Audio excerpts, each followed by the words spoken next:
ਜੀ ਲੈਲ ਸਾਹਿਬ ਸਤਿ ਸ਼੍ਰੀ ਅਕਾਲ ਜੀ। ਸਤਿ ਸ਼੍ਰੀ ਅਕਾਲ ਗਿੱਲ ਸਾਹਿਬ। ਇੱਕ ਦਿਨ ਦੇ ਵਿਰਾਮ ਤੋਂ ਬਾਅਦ ਅਸੀਂ ਫੇਰ ਪ੍ਰੋਗਰਾਮ ਖੁੰਡ ਚਰਚਾ ਲੈ ਕੇ ਹਾਜ਼ਰ ਹੋ ਚੁੱਕਿਆ। ਸੋ ਦੋਸਤੋ, ਜ਼ਿੰਦਗੀ ਦੇ ਵਿੱਚ ਇੱਕ ਦਿਨ ਜਦੋਂ ਬੀਤਦਾ ਹੈ, ਅਗਲਾ ਦਿਨ ਚੜ੍ਹਦਾ ਹੈ, ਤਾਂ ਐਸਾ ਕੋਈ ਦਿਨ ਨਹੀਂ ਹੁੰਦਾ ਜਦੋਂ ਕੋਈ ਪੰਜਾਬ ਦੇ ਵਿੱਚ ਹੰਗਾਮਾ ਨਾ ਹੋਵੇ ਜਾਂ ਪੰਜਾਬ ਦੇ ਵਿੱਚ ਕੋਈ ਇਸ਼ੂ ਨਾ ਹੋਵੇ। ਪੰਜਾਬ ਇਸ ਸਮੇਂ ਬਹੁਤ ਵੱਡੇ ਇਸ਼ੂਜ਼ ਦੇ ਵਿੱਚੋਂ ਗੁਜ਼ਰ ਰਿਹਾ ਹੈ। ਇੱਕ ਪਾਸੇ ਜਿੱਥੇ ਪੰਜਾਬ ਦਾ ਸਲਾਹਕਾਰ ਲਾਤਾ, ਰਾਘਵ ਚੱਡਾ ਨੂੰ ਚੇਅਰਮੈਨ ਲਾਤਾ, ਉਹਦਾ ਬੜਾ ਵਾਦ ਵਿਵਾਦ ਹੋਇਆ ਪਿਆ। ਦੂਜੇ ਪਾਸੇ ਪੰਜਾਬ ਸਰਕਾਰ ਵੱਲੋਂ ਜਿਹੜੀ ਫੜੋ ਫੜੀ ਜਾਰੀ ਹੈ, ਕਦੇ ਕਿਸੇ ਅਫਸਰ ਦੀ, ਕਦੇ ਕਿਸੇ ਮੰਤਰੀ ਦੀ, ਕਦੇ ਕਿਸੇ ਮੰਤਰੀ ਦੇ ਬੇਟੇ ਦੀ, ਇਹਦੇ ਨਾਲ ਕਿਤੇ ਨਾ ਕਿਤੇ ਜਿਹੜੇ ਵਿਰੋਧੀ ਪਾਰਟੀਆਂ ਨੇ, ਕਾਂਗਰਸ ਹੈ, ਅਕਾਲੀ ਦਲ ਹੈ, ਉਹਦੇ ਵਿੱਚ ਜਿਹੜੀ ਘਬਰਾਹਟ ਜਿਹੜੀ ਹੈ ਉਹ ਚੱਲ ਰਹੀ ਹੈ। ਇੱਕ ਵਾਰੀ ਫੇਰ ਪ੍ਰੋਗਰਾਮ ਖੁੰਡ ਚਰਚਾ ਵਿੱਚ ਤੁਹਾਡਾ ਹਾਰਦਿਕ ਸਵਾਗਤ ਹੈ। ਮੈਂ ਕੁਲਵੰਤ ਸਿੰਘ ਗਿੱਲ, ਮੇਰੇ ਨਾਲ ਮੇਰੇ ਸੀਨੀਅਰ ਸਾਥੀ ਪੱਤਰਕਾਰ ਨਿਰੰਜਨ ਸਿੰਘ ਜੀ ਲਹਿਲ। ਸਾਡੇ ਦੋਹਾਂ ਵੱਲੋਂ ਪਿਆਰ ਭਰੀ ਸਤਿ ਸ਼੍ਰੀ ਅਕਾਲ। ਦੋਸਤੋ, ਬਹੁਤ ਗੱਲਾਂ ਨੇ ਜਿਹੜੀਆਂ ਅੱਜ ਆਪਾਂ ਕਰਾਂਗੇ।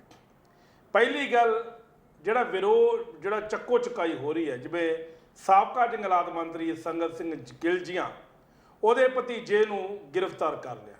ਲਹਿਲ ਸਾਹਿਬ, ਭਤੀਜਾ ਗ੍ਰਿਫਤਾਰ ਕੀਤਾ ਜੀ, ਉਹਦੇ ਭਤੀਜੇ ਨੂੰ ਗ੍ਰਿਫਤਾਰ ਕਰ ਲਿਆ। ਕਿਹੜੇ ਕੇਸ 'ਚ ਕੀਤਾ ਇਹ ਬਾਅਦ ਦੀ ਗੱਲ ਹੈ, ਲੇਕਿਨ ਇਹਦੇ ਉੱਪਰ ਕਾਂਗਰਸ ਦੀ ਪ੍ਰਤੀਕਿਰਿਆ ਬੜੇ ਵੱਡੇ ਪੱਧਰ 'ਤੇ ਸਾਹਮਣੇ ਆ ਰਹੀ ਹੈ ਕਿ ਹੁਣ ਵਿਧਾਇਕਾਂ ਦੇ, ਮੰਤਰੀਆਂ ਦੇ, ਸਾਬਕਾ ਦੇ ਬੱਚਿਆਂ ਨੂੰ ਆਮ ਆਦਮੀ ਪਾਰਟੀ ਹੱਥ ਪਾਉਣ ਲੱਗ ਗਈ। ਔਰ ਇਹ ਵੀ ਚੇਤਾਵਨੀ ਦਿੱਤੀ ਜਾ ਰਹੀ ਹੈ ਵੀ ਸਰਕਾਰਾਂ ਸਦਾ ਨਹੀਂ ਰਹਿੰਦੀਆਂ, ਸਰਕਾਰਾਂ 5 ਸਾਲ ਬਾਅਦ ਆਉਂਦੀਆਂ ਨੇ, 5 ਸਾਲ ਬਾਅਦ ਜਾਂਦੀਆਂ ਨੇ। ਔਰ ਜਿਹੜੀਆਂ ਹੱਥਾਂ ਦੇ ਨਾਲ ਗੰਢਾਂ ਦਿੱਤੀਆਂ ਨੇ, ਉਹ ਮੂੰਹ ਨਾਲ ਖੋਲ੍ਹਣੀਆਂ ਪੈਣੀਆਂ ਕਿਸੇ ਟਾਈਮ। ਸਿੱਧਾ ਭਗਵੰਤ ਮਾਨ ਦੀ ਸਰਕਾਰ ਨੂੰ ਚੇਤਾਵਨੀ ਜਿਹੜੀ ਹੈ ਉਹ ਕਾਂਗਰਸ ਪਾਰਟੀ ਦੇ ਰਹੀ ਹੈ। ਬਹੁਤ ਸਾਰੀਆਂ ਗੱਲਾਂ ਨੇ, ਆਉਣ ਵਾਲੇ ਸਮੇਂ 'ਚ ਕੀ ਹੋਣਾ ਹੈ, ਕੀ ਨਹੀਂ ਹੋਣਾ, ਇਹ ਤਾਂ ਬਾਅਦ ਦੀ ਗੱਲ ਹੈ। ਪਰ ਆਮ ਆਦਮੀ ਪਾਰਟੀ ਆਪਣੀ ਚਾਲ, ਆਪਣੇ ਬਹਾਅ ਦੇ ਨਾਲ ਕੰਮ ਕਰ ਰਹੀ ਹੈ। ਉਧਰੋਂ 15 ਅਗਸਤ ਵਾਲੇ ਦਿਨ 76 ਦੇ ਕਰੀਬ ਮੁਹੱਲਾ ਕਲੀਨਿਕ ਖੋਲ੍ਹ ਦਿੱਤੇ ਜਾਣਗੇ। ਇਹ ਮੁਹੱਲਾ ਕਲੀਨਿਕ ਜਿਹੜੇ ਸੁਵਿਧਾ ਸੈਂਟਰ ਬੰਦ ਪਏ ਸੀ ਪੰਜਾਬ ਦੇ ਵਿੱਚ, ਉਹਨਾਂ ਨੂੰ ਦੁਬਾਰੇ ਰੈਨੋਵੇਟ ਕੀਤਾ ਜਾ ਰਿਹਾ। ਉੱਥੇ ਮੁਹੱਲਾ ਕਲੀਨਿਕ ਬਣਾਏ ਜਾਣਗੇ। ਮਤਲਬ ਸਿੱਧਾ ਗੱਲ ਕਹਿ ਦਈਏ ਵੀ ਮੁਹੱਲਾ ਕਲੀਨਿਕ ਚੱਲਣਗੇ। ਜਿਹੜੀਆਂ ਪੇਂਡੂ ਡਿਸਪੈਂਸਰੀਆਂ ਨੇ, ਉਹਨੂੰ ਹੋ ਸਕਦਾ ਆਉਣ ਵਾਲੇ ਦਿਨਾਂ ਦੇ ਵਿੱਚ ਜੀਂਦੇ ਜਿਹੜੇ ਨੇ ਉਹ ਤਾਲੇ ਲੱਗ ਜਾਣ। ਲਹਿਲ ਸਾਹਿਬ, ਮੇਰਾ ਪਹਿਲਾ ਸਵਾਲ ਇਹ ਹੈ ਕਿ ਜਿਹੜੀਆਂ ਡਿਸਪੈਂਸਰੀਆਂ ਨੇ ਜੀ, ਚਾਹੇ ਉਹ ਹੋਮਿਓਪੈਥੀ ਡਿਸਪੈਂਸਰੀਆਂ ਨੇ, ਚਾਹੇ ਆਯੁਰਵੈਦ ਦੀਆਂ ਡਿਸਪੈਂਸਰੀਆਂ ਨੇ, ਚਾਹੇ ਐਲੋਪੈਥੀ ਦੀਆਂ ਡਿਸਪੈਂਸਰੀਆਂ ਨੇ, ਜਿਹੜੀਆਂ ਆਲਰੇਡੀ ਪਹਿਲਾਂ ਹੀ ਪੰਜਾਬ 'ਚ ਤਰਸਯੋਗ ਹਾਲਤ ਨੇ, ਜਿਨ੍ਹਾਂ ਕੋਲ ਦਵਾਈਆਂ ਨਹੀਂ, ਡਾਕਟਰ ਨਹੀਂ, ਕੰਪਾਊਂਡਰ ਨਹੀਂ, ਨਰਸਾਂ ਨਹੀਂ, ਪੱਟੀਆਂ ਨਹੀਂ, ਟੀਕੇ ਨਹੀਂ, ਟਿਊਬਾਂ ਨਹੀਂ, ਈਵਨ ਕਿ ਛੱਤਾਂ ਤੱਕ ਚੋਰੀਆਂ ਨੇ ਬਾਰਿਸ਼ ਦੇ ਵਿੱਚ ਜੀ, ਉਹਨਾਂ ਨੂੰ ਦਰਕਿਨਾਰ ਕਰਦੇ ਹੋਏ ਮੁਹੱਲਾ ਕਲੀਨਿਕ ਜਿਹੜੀ ਆਮ ਆਦਮੀ ਪਾਰਟੀ ਬਣਾ ਰਹੀ ਹੈ। ਵੈਸੇ ਤਾਂ ਬਹੁਤ ਵਧੀਆ ਗੱਲ ਹੈ, ਮੁਹੱਲਿਆਂ ਵਿੱਚ ਕਲੀਨਿਕ ਹੋਣਗੇ, ਲੋਕਾਂ ਨੂੰ ਸੌਖਾ ਹੋ ਜੂ, ਪ੍ਰਾਈਵੇਟ ਡਾਕਟਰਾਂ ਦੀ ਲੁੱਟ ਖਸੁੱਟ ਬੰਦ ਹੋ ਜੂ। ਪਰ ਜਿਹੜੇ ਸਰਕਾਰੀ ਡਿਸਪੈਂਸਰੀਆਂ ਨੇ, ਕੀ ਇਹਨਾਂ ਨੂੰ ਸਰਕਾਰ ਜੀਂਦੇ ਲਾਏਗੀ ਜਾਂ ਸਰਕਾਰ ਇਹਨਾਂ ਨੂੰ ਨਵੀਆਂ ਇਮਾਰਤਾਂ ਬਣਾ ਕੇ ਜਿਉਂਦਾ ਕਰੇਗੀ ਕਿ ਭਾਈ ਇੱਥੇ ਵੀ ਇਲਾਜ ਹੁੰਦਾ? ਥੋੜਾ ਇਹਦੇ ਵਿੱਚ ਕੀ ਕਹਿਣਾ, ਲੰਬਾ ਨਾ ਲੈ ਕੇ ਜਾਏ। ਪਰ ਅਗਲਾ ਸਵਾਲ ਮੇਰਾ ਰੈਡੀ ਹੈ ਤੁਹਾਡੇ ਵਾਸਤੇ ਜੀ। ਗਿੱਲ ਸਾਹਿਬ, ਗੱਲ ਇਹ ਹੈ ਵੀ ਹੁਣ ਸਮੱਸਿਆ ਤਾਂ ਇਹ ਹੈ ਵੀ ਜਦੋਂ ਦੀ ਇਹ ਸਰਕਾਰ ਬਣੀ ਹੈ ਨਾ ਜੀ, ਉਦੋਂ ਦੇ ਸਰਕਾਰ ਜਿਹੜੀ ਹੈ ਉਹ ਕੋਈ ਨਾ ਕੋਈ ਵਿਵਾਦ 'ਚ ਫਸੀ ਰਹਿੰਦੀ ਆ। ਵਿਵਾਦ ਇਸ ਕਰਕੇ ਨਹੀਂ ਪੈਦਾ ਹੋ ਰਿਹਾ ਕਿ ਕੋਈ ਬਾਹਰਲੇ ਪਾਸੇ ਤੋਂ ਜਾਂ ਕਿਸੇ ਹੋਰਲੇ ਪਾਸੇ ਤੋਂ ਕੋਈ ਵਾਰ ਕੀਤਾ ਜਾਂਦਾ ਜਾਂ ਕੋਈ ਗੜਬੜ ਹੁੰਦੀ ਆ। ਉਹ ਆਪਣੇ ਕੀਤੇ ਜਿਹੜੇ ਵਾਅਦੇ ਨੇ ਜਾਂ ਜਿਹੜੀਆਂ ਗੱਲਾਂ ਕਰਦੀ ਹੈ ਜੀ, ਉਹਨਾਂ ਗੱਲਾਂ 'ਚ ਆਪ ਹੀ ਫਸਦੀ ਨਜ਼ਰ ਆ ਜਾਂਦੀ ਹੈ। ਜਿੰਨੇ ਵੀ ਹੁਣ ਤੱਕ ਉਹਨਾਂ ਨੇ ਅੱਜ ਤੱਕ ਵਾਅਦੇ ਕੀਤੇ ਨੇ ਜਾਂ ਮਤਲਬ ਅਨਾਉਂਸਮੈਂਟਾਂ ਕੀਤੀਆਂ ਨੇ, ਉਹ ਕਿਤੇ ਨਾ ਕਿਤੇ ਜਾ ਕੇ ਉਹਨੂੰ ਵਾਪਸ ਲੈਣਾ ਪੈਂਦਾ। ਆ ਛੋਟੀ ਜੀ ਇੱਕ ਗੱਲ ਸੀ ਜਿਹੜੀ ਉਹ ਵਾਪਸ ਲੈ ਲਈ ਗਈ, ਮੱਤੇਵਾਲ ਜਿਹੜੇ ਵਾੜਾ ਦੀ ਜਿਹੜੀ ਉਹ ਆਪਣੀ ਹੱਬ ਬਣਾਉਣੀ ਸੀ, ਟੈਕਸਟਾਈਲ ਹੱਬ ਬਣਾਉਣੀ ਸੀ, ਉਹ ਉਹਦੇ ਛੋਟੇ ਵਿਰੋਧ ਤੋਂ, ਕਿਉਂਕਿ ਵਿਰੋਧ ਤਾਂ ਹੋਣਾ ਹੀ ਹੋਣਾ ਸੀ ਜੰਗਲ ਨੂੰ ਬਚਾਉਣ ਲਈ, ਔਰ ਉਹ ਵਾਪਸ ਲੈ ਲਈ ਗਈ। ਪਰ ਹੋਰ ਅਨੇਕਾਂ ਜਿਹੜੀਆਂ ਵੀ ਕੋਈ ਸਕੀਮਾਂ ਸੀ, ਜਿਵੇਂ ਉਹ ਸਾਡੀ ਸੀ ਨਜਾਇਜ਼ ਕਬਜ਼ਿਆਂ ਵਾਲੀ ਗੱਲ, ਜਿਹੜੀ ਪੰਚਾਇਤੀ ਜ਼ਮੀਨਾਂ ਦੇ ਉੱਤੇ ਜਿਹੜੀ ਸ਼ਾਮਲੜ ਜ਼ਮੀਨਾਂ 'ਤੇ ਕਬਜ਼ਿਆਂ ਦੀ ਗੱਲ ਸੀ, ਉਹ ਉੱਥੇ ਦੀ ਉੱਥੇ ਰਹਿ ਗਈ। ਜੇ ਆ ਗਿਆ ਹੋਰ ਕਈ ਫੈਸਲੇ ਸੀ ਜਿਹੜੇ ਕੁਝ ਹਾਈ ਕੋਰਟ ਤੋਂ, ਕੁਝ ਵਾਪਸ ਆਪ ਹੀ ਲੈ ਲਏ।